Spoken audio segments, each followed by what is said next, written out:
반갑습니다. 고려대학교 수학과의 오승상 교수입니다. 현재 수학과와 데이터과학과에서 딥러닝과 강화학습을 강의하고 있습니다. 그리고 딥러닝과 수학이라는 DLMS 팀을 운영하고 있습니다. 그러면 저와 함께 Deep Reinforcement Learning, 강화학습에 대해서 배워보겠습니다. Deep Reinforcement Learning을 배우고 있습니다. 지난 시간까지 DQN에 대해서 자세히 배웠습니다. 오늘은 DQN의 변형을 몇 가지 살펴보겠습니다. 첫 번째 모델은 멀티스텝 러닝입니다. 저희가 DQN에 대해서 계속 배우고 있는데요. DQN은 기본적으로 Q러닝을 기반으로 하고 있죠. 그런데 이 Q러닝은 타겟으로 싱글 리워드 RT 플러스 1 있죠. 이미디엇 리워드라고 하는 RT 플러스 1과 그리고 넥스트 스테이트에서의 그리드 액션을 사용합니다. 그래서 DQN의 로스 펑션을 한번 살펴볼까요? 여기 DQN의 로스 펑션을 제가 가져와 봤습니다. 그래서 이 로스 펑션에서 보면은 타겟이 어떻게 되어 있죠? 타겟에 싱글 리워드가 하나가 이렇게 있고, 그리고 넥스트 스테이트에 대해서, 그러니까 넥스트 스테이트에 대해서 하이스트 Q 밸류를 갖는 액션을 선택했잖아요. 그러니까 그리드 액션을 사용하게 됐죠. 그래서 기존의 DQN은 이 타겟으로 바로 앞에 있는 immediate reward, 이것을 기반으로 학습을 합니다. 그런데 저희가 게임을 할 때 바로 다음 스텝까지의 리워드도 중요하지만 어떤 경우에는 N 스텝, 그러니까 10번째 스텝 또는 20번째 스텝 앞에까지 리워드를 미리 볼 수 있으면은 훨씬 더 판단하기 좋을 때가 있잖아요. 그래서 여기 멀티 스텝 러닝은 바로 다음 스텝까지만 보는 것이 아니라 조금 더 멀리까지 볼 수 있는 장치가 됩니다. 그래서 멀티 스텝 러닝은 기존의 DQN처럼 원 스텝만 앞으로 나가는 것이 아니라 훨씬 더 앞으로 멀티 스텝까지 나가서 그것을 타겟으로 삼습니다. 이때 사용하는 리워드를 저희가 N 스텝 리턴이라고 하죠. 그 N 스텝 리턴의 정의를 다시 한번 볼까요? 여기 N 스텝 리턴의 정의를 다시 한번 가져와 봤습니다. 그래서 원 스텝 리턴은 바로 앞에 리워드만 따지는 거죠. 그래서 이것은 템포럴 디퍼런스 타겟이라고 했습니다. 그리고 앞으로 주어지는 모든 리워드를 다 따지는 것이 몬테카를로 타겟이라고 했었죠. 그런데 이것을 중간에서 멈추는 N 스텝까지만 가서 멈추고 나머지는 이 값으로 대처하는 것을 N 스텝 리턴이라고 했습니다. 그리고 여기 N 스텝 리턴에서 특별히 이 부분을 저희가 여기 있는 truncated N 스텝 리턴이라고 합니다. 그래서 그 값은 이것이 되는 거죠. 그래서 이 DQN에 원 스텝이 아니라 멀티 스텝을 적용시키게 되면은 이제 로스 펑션이 이렇게 바뀝니다. 여기 보면은 원 스텝이 아니라 N 스텝까지 간 truncated N 스텝 리턴이 들어가고, 그러니까 이 값이 여기에 들어가는 거죠. 그리고 여기에 대응하는 것이 여기에선 스텝 밸류 펑션이 아니라 Q 펑션으로 하는 거잖아요. 그래서 이것을 취해 주는데 기존 것과 차이점은 여기가 넥스트 스텝이 아니라 n번째 스텝 이후에 나오는 스테이트를 가지고 계산한다는 것이 다르죠. 그래서 타겟을 이것으로 바꿔주는 것을 멀티 스텝 러닝이라고 합니다. 그래서 여기 멀티 스텝 타겟 같은 경우는 여기 n 있죠. 저희가 n 스텝 리턴에서 이 n을 어디까지 할지를 하이퍼 파라미터로 정해줘야 되는데 이것을 잘 조절하게 되면은 학습 속도가 훨씬 더 빨라지는 경우들이 종종 있습니다. 그래서 이 멀티 스텝 러닝은 바로 다음 스텝만 보는 것이 아니라 조금 더 멀리 보는 것이 유리한 그런 모델에서는 이 n을 잘 찾아줘서 저희가 n 스텝까지 바라보고 거기에 있는 모든 리워드들, 그러니까 여기 있는 이 n 스텝 리턴 값을 참고를 하고 n번째 후에 있는 스테이트에 대해서 그때 이 하이스트 Q 밸류를 갖는 액션을 선택을 해서 타겟으로 삼는 방법이 바로 멀티 스텝 러닝이 됩니다.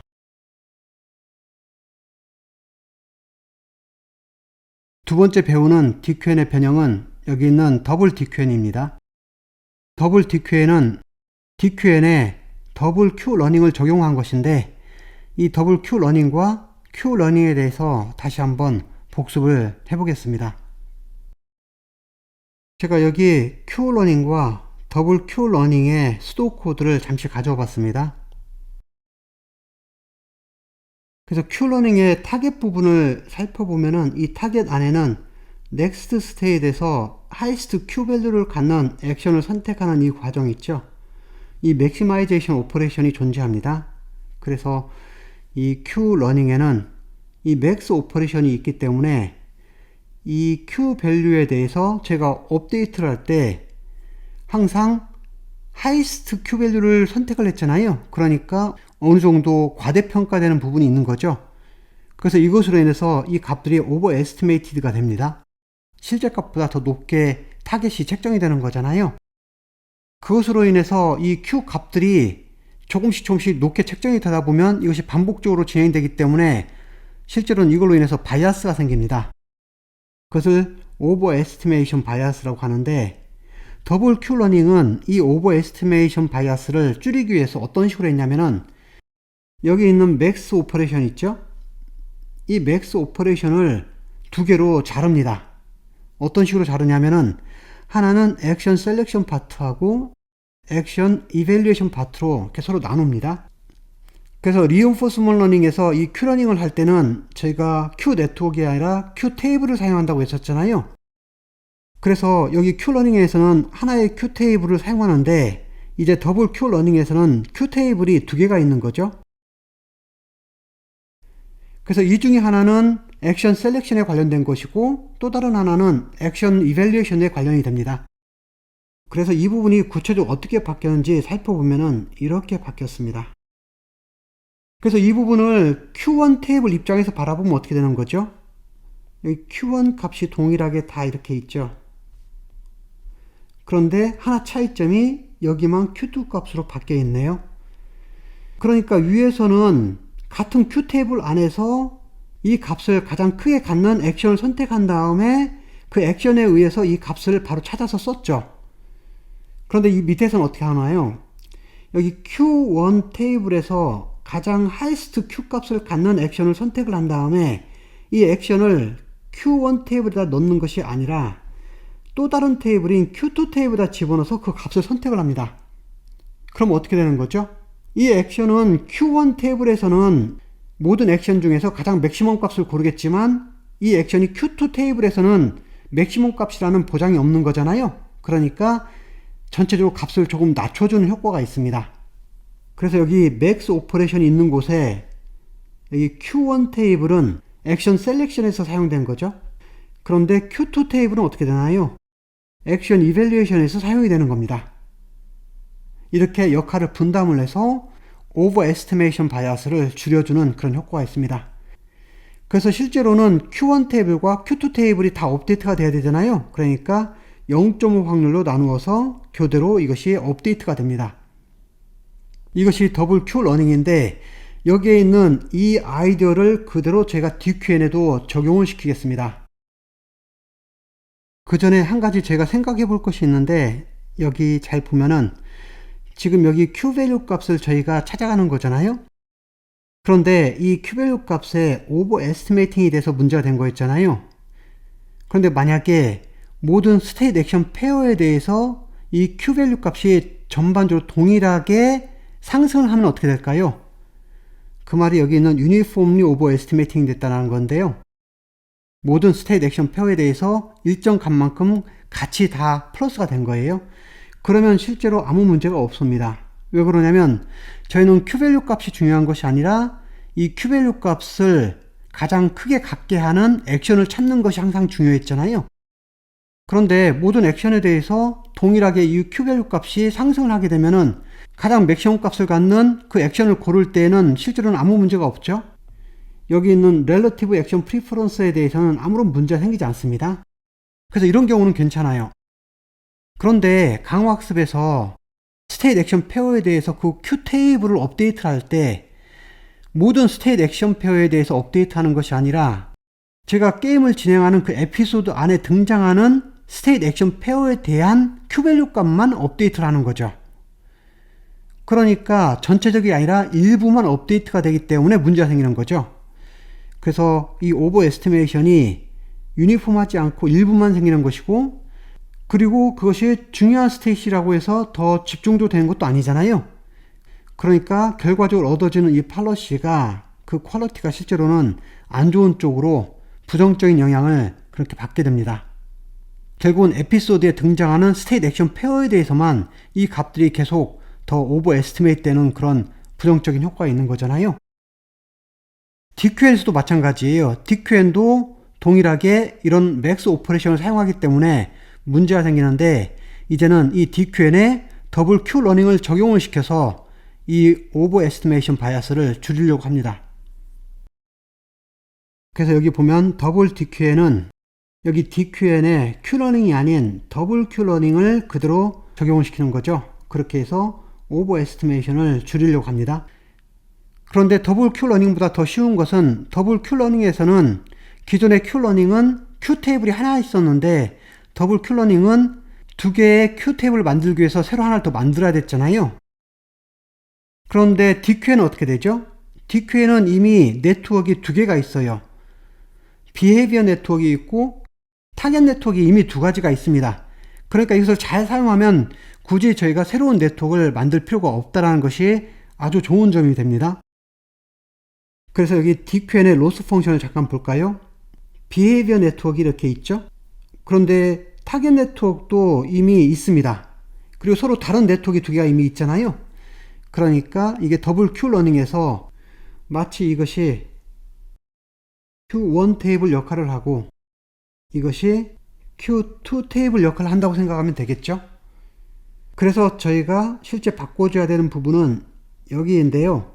여기서 보면은 타겟 네트워크에서 하이스트 Q 값을 갖는 액션을 고른 다음에 그것을 타겟 네트워크에다 그대로 적용을 시켰잖아요. 이 부분만 이렇게 바꿔주면 되죠. 그러니까 하이스트 Q 밸류를 갖는 액션을 고를 때에는 비헤이비어 네트워크를 사용을 하고, 그리고 그렇게 찾은 액션을 가지고 타겟 네트워크에다 적용을 하는 것만 좀 달라졌습니다. 이렇게 해서 저희가 더블 Q 러닝을 그대로 흉내를 내는 거잖아요. 그래서 여기 설명에 있는 것처럼 DQN의 타겟 네트워크가 원래 더블 Q 러닝을 하려면 두 번째 Q 테이블이 있어야 되는데 그 용도로서는 그 세컨드 네트워크가 필요하잖아요. 그런데 이 타겟 네트워크가 그 세컨드 네트워크 역할을 그대로 해주면 되는 거죠. 마치 더블 Q 러닝의 두 번째 Q 테이블 역할을 하는 것처럼요. 새로운 네트워크를 더 만들지 않고도 더블 Q 러닝을 그대로 적용을 할 수 있어서 이것은 실제로 많이 쓰이는 DQN 중에 하나입니다. 기존의 DQN을 살짝만 바꿔서 훨씬 더 좋은 효과를 내거든요. 그래서 여기 있는 더블 DQN 같은 경우는 이 DQN보다는 여기 액션 밸류 액큐러시나 아니면 팔러시 퀄리티에 대해서 성능이 훨씬 더 좋아집니다. 이번에는 Prioritized Replay에 대해서 배울 텐데요. 이것은 내용이 조금 어렵습니다. Prioritized Replay에서 이 리플레이는 Experience Replay, 여기서 온 말인데요. 이 Experience Replay에서 미니 배치만큼 랜덤 샘플링을 할 때 프라이어리티를 주어서 한다, 이런 뜻입니다. 그래서 여기는 Prioritized란 말이 붙었는데요. 먼저 Experience Replay가 왜 필요한지 다시 한번 체크를 해보겠습니다. 이 내용인데요. 제가 Reinforcement Learning 에이전트가 온라인상에서 데이터를 모은다고 하겠습니다. 온라인상에서는 실시간으로 데이터가 계속 쌓이는 거죠. 그러니까 그 데이터에 해당되는 여기 익스피리언스가 있을 때 이것이 시간 순서대로 인풋처럼 받아들여지는 거예요. 그리고 계속 시간 순서대로 받아들여진 데이터를 가지고 저희는 이 네트워크 파라미터를 업데이트를 하죠. 시간 순으로 인크리멘탈하게 이 파라미터를 업데이트를 합니다. 근데 이때 중요한 것은 시간 순으로 받아들여진 것을 그 순서 그대로 네트워크 파라미터를 업데이트를 하게 된다면 이런 경우에는 템포럴 코릴레이션이 아주 강해진다고 했죠. 그래서 strongly temporally correlated update가 되게 됩니다. 그렇게 해서 IID도 깨지고 성능이 많이 떨어지게 되는 거죠. 그리고 또 하나는 이렇게 하는 경우에는 가끔 등장하는 데이터들, 그런데 실제로 강학습을 할 때 대부분 실패하다 가끔 성공을 하죠. 로봇 워킹 같은 경우에도 계속 넘어지다가 가끔 일어서는 것을 배우는 거잖아요.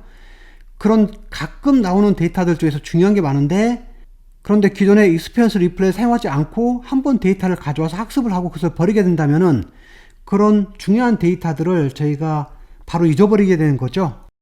그래서 저희가 손해보는 것들이 많이 있습니다. 그래서 이 부분을 보완하기 위해서 DQ에는 익스피리언스 리플레이라는 장치를 사용하죠. 이게 아주 중요했습니다. 이건 어떻게 하는 거냐면은 실제 액션을 취해서 얻어진 익스피리언스 트랜지션이 이렇게 있죠.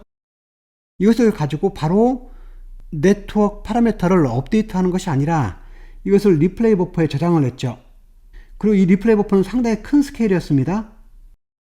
그런 다음에 네트워크 파라미터 업데이트하기 위해서 어떻게 하냐면 이 리플레이 버퍼에서 미니 배치 개수만큼 유니폼하게 샘플링을 합니다. 그 샘플드 데이터를 가지고 와서 저희는 네트워크를 업데이트를 하죠. 프라이어라이타이즈 리플레이는 뭐냐면은 여기 익스피리언스 리플레이에서 랜덤 샘플링을 할 때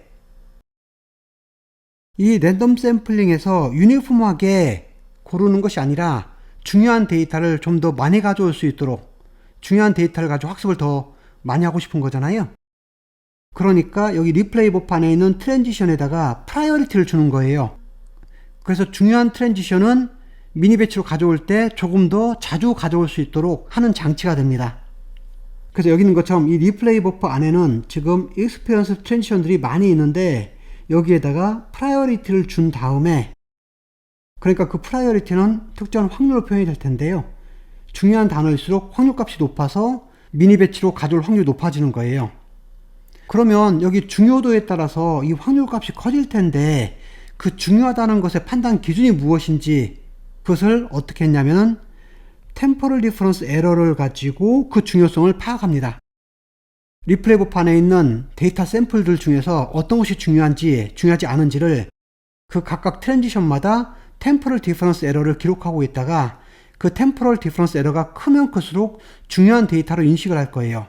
왜 그것이 필요한지는 잠시 후에 다시 설명을 하겠습니다. 그래서 이 템포럴 디퍼런스 에러가 큰 값을 저희가 더 중요한 트랜지션으로 인식을 하고 이것을 리플레이 버퍼에서 미니 배치 샘플링을 할 때 더 자주 샘플링을 할 수 있도록 확률을 높여주겠다 이거예요. 참고로 여기 템포럴 디퍼런스 에러는 이 부분을 말합니다. 이것은 저희가 DQN 업데이트 할 때 이미 계산했던 값이죠. 그라디언 디센트 계산할 때 이 값을 미리 계산했었습니다. 그래서 이 값을 저희가 PI라고 하고 이 템포럴 디퍼런스 에러를 가지고 여기 있는 이건 뭔가요? 이 PI 값은 그냥 템포럴 디퍼런스 에러만 나타난 것이지 이것이 확률을 나타내는 것이 아니잖아요. 그런데 저희는 이 리플레이 버퍼 안에 있는 모든 샘플에 대해서 각각 샘플마다 확률을 제가 정해야 되기 때문에 여기 리플레이 버퍼 안에 있는 모든 데이터 이 전체에 대한 PK 값을 더한 것으로 나눠져서 확률로 만들어주는 거예요. 참고로 여기 알파를 곱하는 부분은 잠시 후에 다시 설명하겠습니다. 이것은 하이퍼 파라미터 알파인데 이것을 가지고 저희가 프라이어리티를 얼마 정도를 줄지를 결정하는 요소가 됩니다. 그런데 원래 DQN에서처럼 리플레이 버퍼에서 미니 배치를 선택할 때 유니폼 샘플링을 하게 되면은 괜찮은데 여기에 유니폼으로 하지 않고 프라이어리티를 줘서 제가 샘플링을 하잖아요. 그러면 두 가지 문제가 생깁니다. 여기가 그 내용인데요. 첫 번째는 loss of diversity라는 문제가 생기고 두 번째로는 바이어스가 생깁니다. 여기 loss of diversity는 뭐냐면은 프라이어리티를 줬기 때문에 프라이어리티가 높은 데이터는 자주 등장하지만 프라이어리티가 아주 적은 데이터들은 거의 미니 배치로 선택이 되지 않죠. 그러니까 리플레이 버퍼 안에 있는 특정한 데이터들, 특정한 트랜지션들로 쏠림 현상이 생기죠. 그러니까 다양성이 떨어지게 돼서 이게 문제가 될 수 있거든요. 그래서 이것을 완화시키기 위해서 스토캐스틱 샘플링 프라이어라이타이제이션을 적용을 합니다. 그리고 또 하나는 샘플링을 하는 그 확률 분포가 바뀌었잖아요.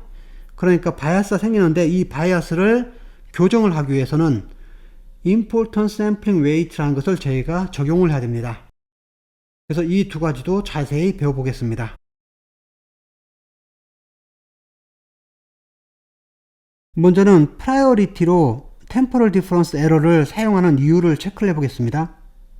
강화학습이 아닌 다이나믹 프로그래밍 같은 모델 베이스드 알고리즘에서 한 예로 밸류 이터레이션을 생각을 해보겠습니다. 이 밸류 이터레이션에서는 이 스테이트 밸류 값을 계속 업데이트를 하는 거잖아요. 그런데 각 스테이트마다 그 스테이트 밸류 값들을 업데이트를 할 때 어느 스테이트를 더 먼저 자주 할 것이냐. 그런데 기존에는 그것을 유니폼하게 했는데 그렇게 하지 않고 그 업데이트하는 순서에 프라이어리티를 주게 되면은 이것이 성능이 좋아질 때가 많이 있습니다. 그래서 업데이트에 프라이어리티를 주는 것은 자주 기존에 쓰던 테크닉입니다. 그런데 그 프라이어리티가 되는 그 중요도 있죠. 그것을 어떤 것을 기준을 삼아서 프라이어리티를 높게 줄 것이냐, 이게 중요한 문제인데, 실제로 여기 밸류 이터레이션에서는 각 스테이트의 스테이트 밸류 값 있죠. 그 스테이트 밸류 값의 변화량, 이것을 가지고 프라이어리티를 줍니다. 그렇기 때문에 여기 템포럴 디퍼런스 에러가 스테이트 밸류 값의 변화량을 체크하는 좋은 방법 중 하나이기 때문에 그 스테이트들의 프라이어리티를 정하는 아주 좋은 도구가 됩니다. 여기 모델 프리인 강화학습에서도 마찬가지예요. 예를 들면 로봇 워킹이 있다고 하겠습니다. 이족 보행 로봇이 이렇게 있습니다. 근데 이 로봇은 처음에 학습을 할 때 계속 넘어질 거예요. 그러다가 꽤 시간이 지나서야 어떻게 해야 걷는지를 배우기 시작을 하잖아요. 그 말은 무엇인가요? 계속 실패를 반복하다가 가끔 성공을 할 텐데 저희는 그 가끔 성공한 것이 아주 중요한 정보가 되는 거죠. 그래서 여기서 보면은 success, 성공을 했을 때 그 트랜지션이 있을 텐데 그 트랜지션이 실제로는 실패할 경우에는 트랜지션보다 훨씬 더 적게 나타난다는 거예요. 그런데 이 트랜지션이 더 중요하기 때문에 저희는 학습을 할 때 이 트랜지션을 리플레이 버퍼에서 더 자주 가져오면 좋은 거잖아요. 그런데 여기서 말한 이 success, 성공을 하는 트랜지션 있죠? 그것이 성공했을 때 얻어지는 중요한 트랜지션이 되는데 이것을 더 자주 샘플로 가져오고 싶은데 이 중요한 샘플이라는 것이 무엇을 말할까요? 계속 실패하다 한번 성공을 하게 되면은 그 성공할 때 얻어지는 리워드와 그 다음에 얻어진 스테이트이 되게 좋은 게 되는 거죠. 그 말은 무엇인가요? 여기 밑에 보면 현재 커런트 스테이트이 이렇게 있을 때 이 스테이트에서 바로 다음 단계가 성공을 했다고 하겠습니다. 그러면 그때 얻어지는 이 리워드도 큰 값이 되고 그 넥스트 스테이트는 성공을 했기 때문에 훨씬 더 좋은 상태가 되죠. 그 말은 이 값이 상당히 커진다라는 말이 되고 바꿔 말하면은 이 값에서 이 값을 뺀 이 차이가 기존보다 더 큰 값을 간다라는 거죠. 그러니까 성공을 했을 때는 이 템포럴 디퍼런스 에러 값이 더 커질 확률이 높습니다. 그래서 그것이 여기서 말한 one ideal criterion, 이건 무슨 말이냐면 이 important transition에 대한 기준을 말하는 건데 이 기준을 어떻게 체크하냐면은 current state에서 그 트랜지션을 취했을 때, 그러니까 이 current state에서 이 트랜지션을 취했을 때 더 학습할 것이 많아지면은 더 좋은 거라는 거예요. 근데 학습할 것이 많아졌다는 말은 이 템포럴 디퍼런스 값이 더 크다라는 말이죠. 그것을 다른 표현으로 이것이 얼마나 놀라운 건지 아니면 기대하지 못했던 그런 트랜지션인지 이렇게도 이해를 할 수가 있습니다. 그래서 저희가 여기 있는 템포럴 디퍼런스 에러 있죠? 이 템포럴 디퍼런스 에러를 가지고 이 값이 클수록 여기 커런트 스테이트에서 이 트랜지션을 가지고 더 학습할 것이 많다라고 이해하는 것이고 이것이 바로 중요한 트랜지션이 된다, 이렇게 이해하시면 됩니다. 여기 입실론을 넣어준 이유는 이 값이 만약에 0이 되면은 입실론이 없을 경우에는 이것으로 만들어진 확률이 0이 되기 때문에 그것을 배제하기 위해서 아주 작은 양수값을 더해주는 겁니다. 이 템포럴 디퍼런스 에러를 가지고 프라이어리티를 정하게 되면 아주 좋은 점은 이 템포럴 디퍼런스 에러는 이미 DQN을 학습할 때 저희가 이미 계산했던 값이죠. 로스 펑션의 그라디언트 디센트를 계산할 때 이미 이 값을 저희가 찾았잖아요. 그러니까 또 다른 새로운 계산을 추가적으로 할 필요가 없습니다. 그래서 저희가 사용하기 아주 좋은 값이 되는 거죠. 그래서 현재 리플레이 버퍼 안에 있는 모든 트랜지션에 대해서 저희는 이 PI 값을 다 가지고 있고 이 PI 값들을 저희가 확률로 바꿔주죠. large PI라는 확률로 바꿔준 다음에 이것을 프라이어리티로 사용을 하게 됩니다.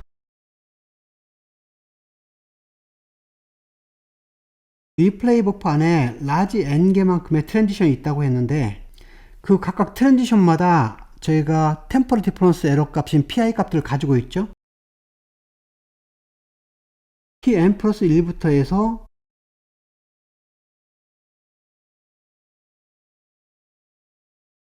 tn 플러스 라지 n까지 해서 총 n개만큼의 트랜지션의 이 프라이어리티를 나타낼 수 있는 템포럴 디퍼런스 에러 값들을 다 지금 가지고 있습니다.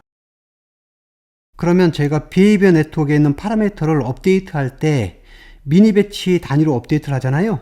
그래서 미니 배치가 만약에 200개가 있다고 하겠습니다. 그럼 200개의 미니 배치를 가져와서 그러니까 이 중에서 200개가 오는 거죠. 그 중에 하나가 PI라고 하겠습니다. 그래서 미니 배치로 샘플링을 한 200개의 트랜지션을 가지고 네트워크 업데이트를 할 때 템포럴 디퍼런스 에러 값을 다 계산을 하게 되죠. 그래서 여기 200개에 대해서는 템포럴 디퍼런스 에러 값을 다시 계산을 했습니다. 여기 있는 이 템포럴 디퍼런스 에러는 뭐죠? 바로 직전의 스텝에서 업데이트가 된 Q 네트워크 값으로 이제 새로 계산한 정확한 값이 되는 거잖아요. 그러니까 미니 배치 안에 있는 200개의 트랜지션에 대해서는 더 정확한 값으로 이 PI 값들이 업데이트가 됐습니다. 그런데 이 리플레이 버프 안에는 여전히 이것이 아닌 거의 10만 개 가까운 트랜지션들이 여전히 남아있잖아요. 그럼 이 모든 것들을 전부 다 다시 새로운 Q 네트워크 값을 가지고 템포럴 디퍼런스 에러를 다 계산하기에는 너무도 시간이 많이 걸리잖아요. 그래서 편의상 이 미니 배치 안에 있는 200개의 트랜지션에 대해서만 이 템포럴 디퍼런스 에러 값을 업데이트를 해서 다시 저장을 하고 나머지는 무시를 하고 기존의 값을 그대로 사용을 합니다. 그래야만이 저희가 시간을 많이 아낄 수가 있잖아요. 그래서 리플레이 버프 안에 있는 모든 것에 대해서 제가 템포럴 디퍼런스 에러 값을 다시 계산하면은 너무도 비용이 많이 들어가기 때문에 여기 템포럴 디퍼런스 에러 값은 미니 배치 안에 있는 리플레이 할 때 사용됐던 트랜지션 있죠? 그거에 대해서만 업데이트를 할 겁니다. 그런데 이런 경우에 좀 조심해야 될 부분이 있습니다. 그러니까 학습 초기에 이 템포럴 디퍼런스 에러는 성능이 좋지가 않습니다. 그런데 운이 좋게 그때 높은 값을 가졌던 것은 템포럴 디퍼런스 에러 값이 높기 때문에 미니 배치로 자주 샘플링이 되겠죠. 그러니까 자주 리플레이가 될 것이고 이 값은 계속 더 업데이트가 될 거예요. 그런데 처음에 운이 좋지 않게 템포럴 디퍼런스 에러 값이 아주 낮았다고 하겠습니다. 그러면은 프라이어리티가 너무 떨어지기 때문에 이것은 거의 미니 배치로 해서 나올 확률이 없게 되겠죠.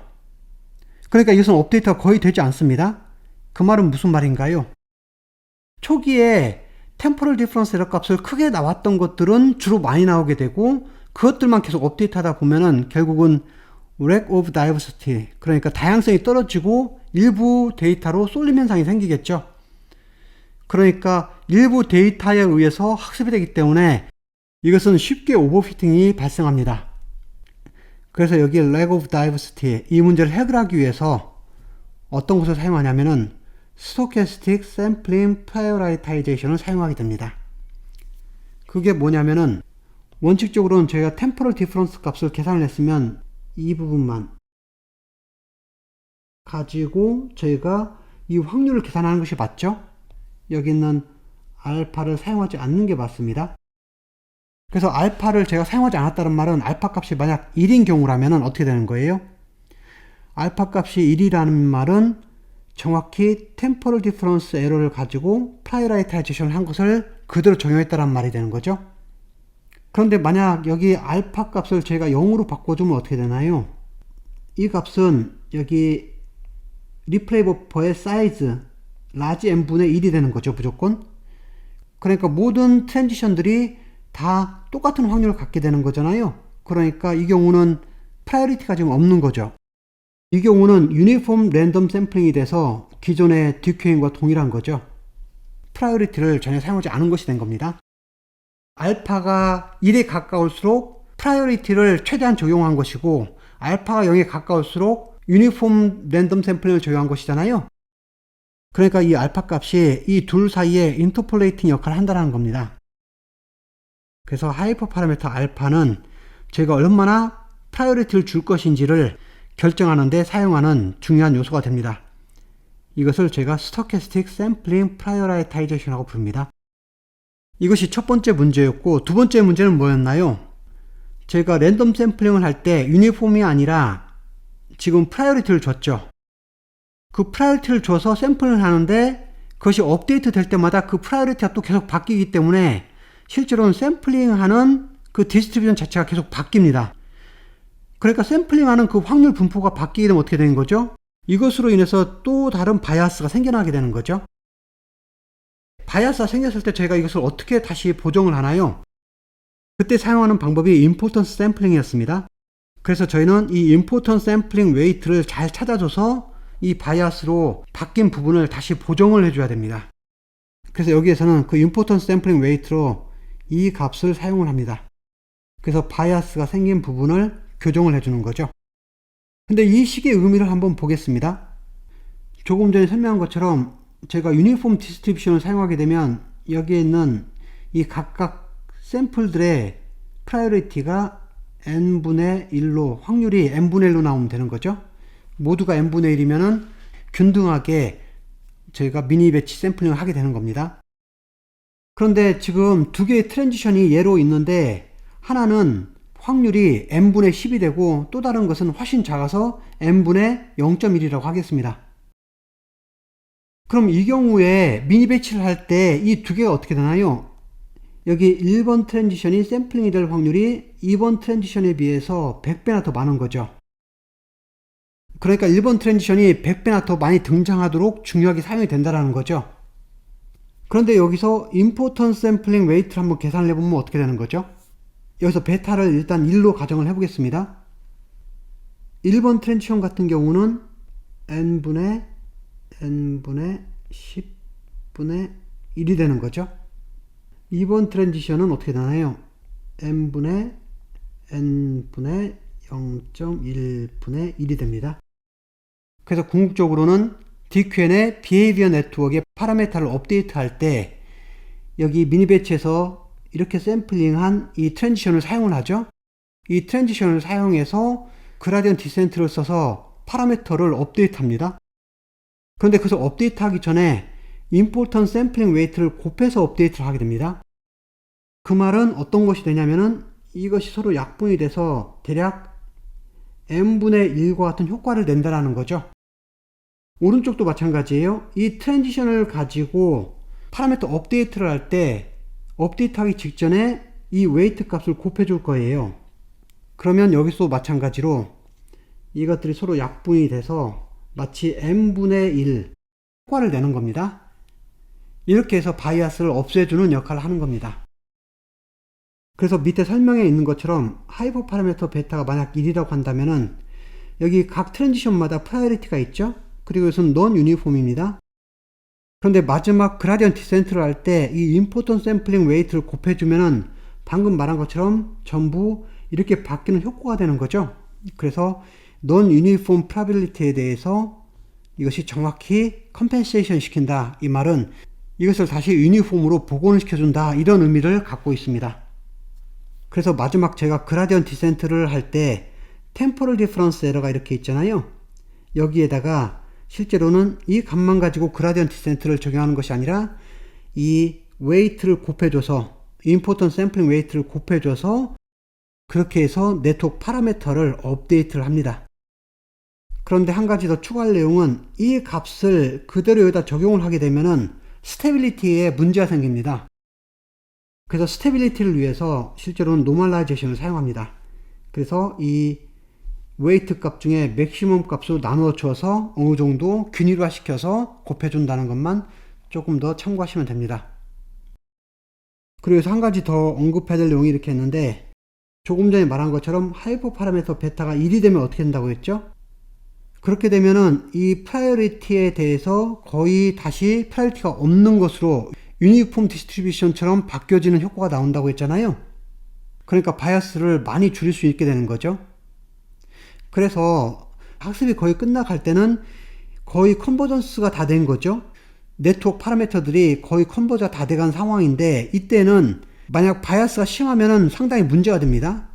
그러니까 unbiased update가 아주 중요합니다. 그래서 학습이 거의 끝나갈 때는 이 하이퍼파라미터 베타를 거의 1이 되도록 다시 교정을 해줄 거예요. 그 말은 무슨 말이냐면은 이 베타 값을 한 값으로 픽스 시키는 것이 아니라 여기 있는 것처럼 처음에는 베타 제로라는 값으로 이니셜라이즈 시킨 다음에 학습이 점점 진행이 되면서 linearly annealing to 1으로 되어 있잖아요. 베타 값이 이 베타 제로를 시작해서 점점 1이 가도록 이 하이퍼 파라미터 값을 계속 수정을 합니다. 그렇게 해서 바이아스를 줄이는 작업을 합니다.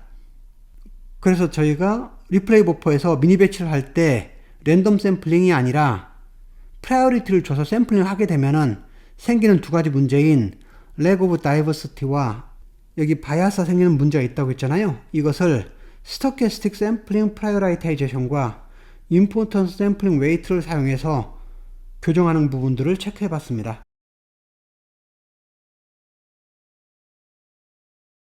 이제 마지막으로 수도 코드를 볼 텐데 이 수도 코드는 더블 DQN에다가 프라이어라이타이즈 리플레이를 적용한 겁니다. 먼저 더블 DQN을 잘 보면 더블 DQN은 여기에만 적용이 됐습니다. 하이스트 Q 밸류를 갖는 이 액션을 선택할 때 타겟 네트워크가 아니라 여기 비헤이비어 네트워크에서 골랐다는 것만 달라지죠. 그리고 프라이어라이타이즈드 리플레이는 이 부분과 이 부분 그리고 이 부분 여기에서만 적용이 됐습니다. 나머지는 기존의 DQN과 동일합니다. 그러면 수도 코드를 하나씩 살펴볼 텐데요.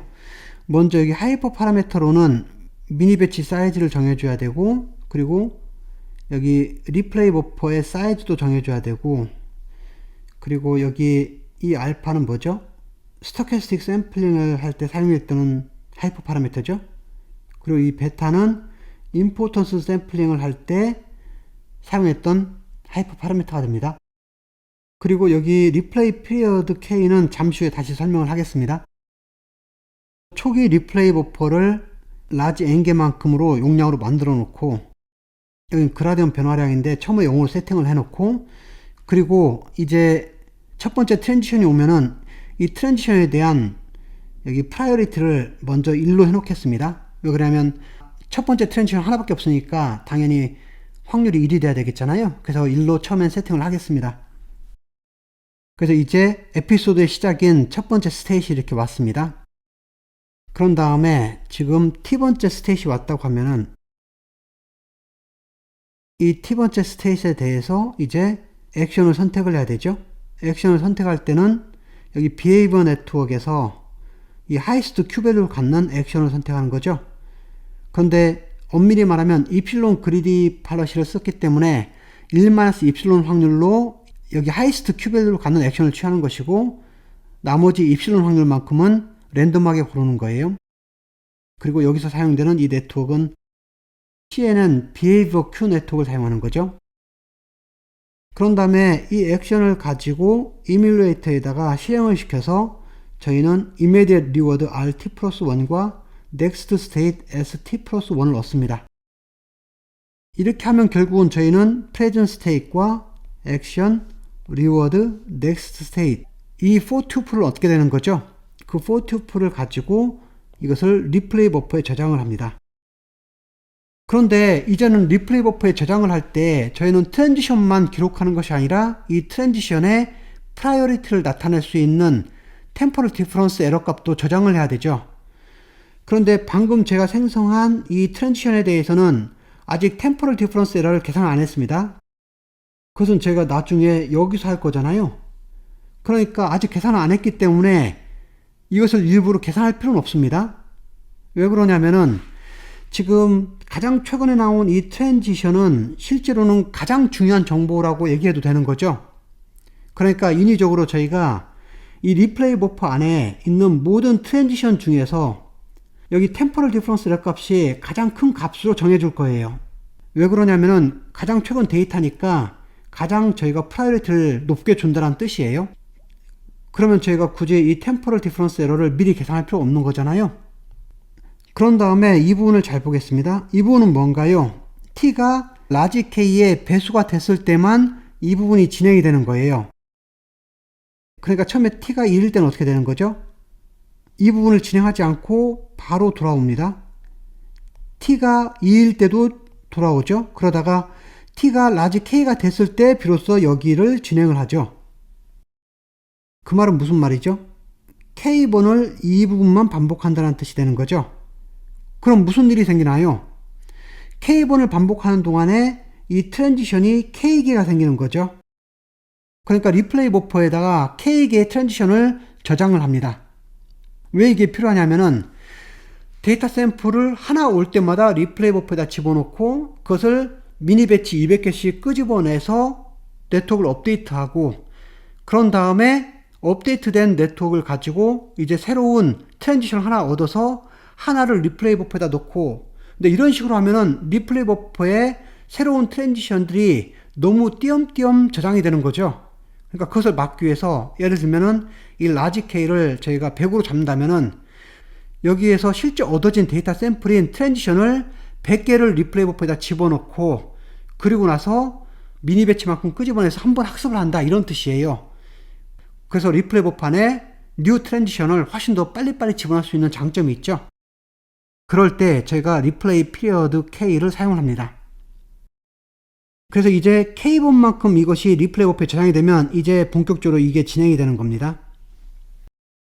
그럼 여기서는 미니 배치 개수만큼 그러니까 여기는 B개만큼의 트랜지션을 리플레이 버퍼에서 샘플링을 해야 되는데 랜덤 샘플링이 아니라 이제는 프라이어리티를 가지고 샘플링을 하는 거죠.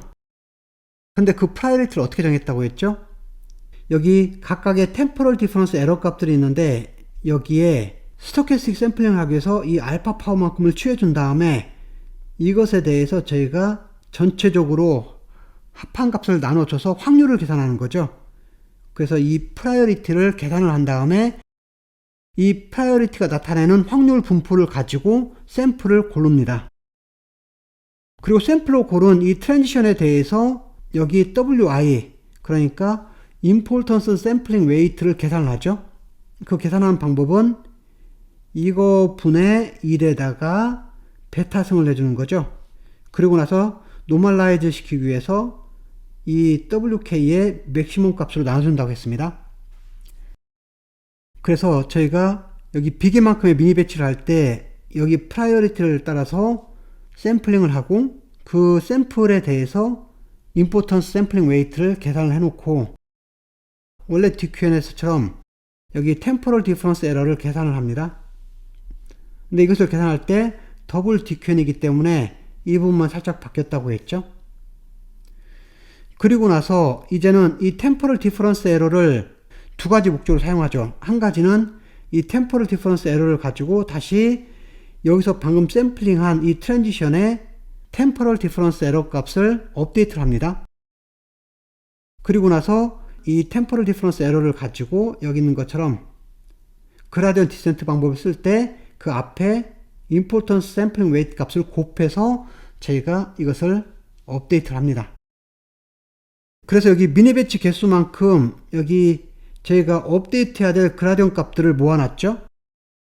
그런 다음에 최종적으로 여기 비헤비어 네트워크의 파라미터 그 웨이트 값을 이 그라디언트로 업데이트를 시킵니다.